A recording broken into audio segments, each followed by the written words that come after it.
गावरान झटकामध्ये आपलं स्वागत आहे। आज आपण कैरीचं पन्ह करणार आहोत। तर ह्या कैऱ्या घेतलेल्या आहेत आपण, चांगल्या स्वच्छ धुवून घेतलेल्या आहेत। आता ह्याची देठ काढून घेऊ आपण आणि चांगल्या ह्या कुकरला लावून 3 शिट्ट्या करून घेऊ।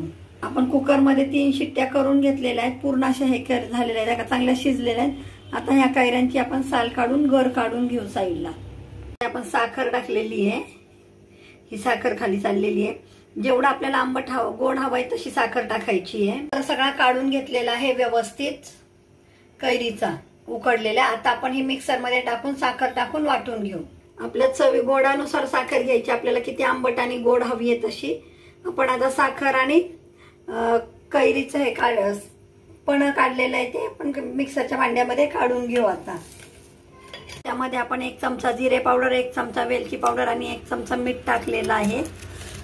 मीठ तुमच्या आवडीप्रमाणे टाकायचं आहे। आता आपण हे परत मिक्सरला थोडंसं हे टाकून फिरून घेऊ। आता सगळं मिक्स केलेलं आहे, आता फिरून घेऊ।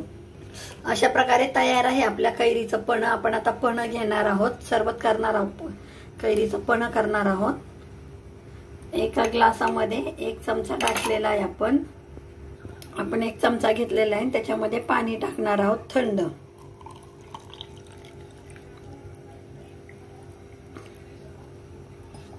आणि हे पण चांगलं मिक्स करणार आहोत आपण। तुम्हाला जर आणखी पण हवा असेल तर घेऊ शकता, पण हे 1 चमच्यातच भरपूर होतं।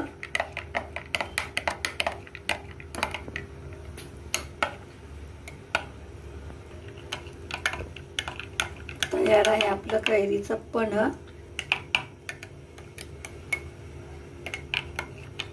तयार आहे आपल्या कैरीचं पन्ह। आता आपण हे पिऊ शकतो।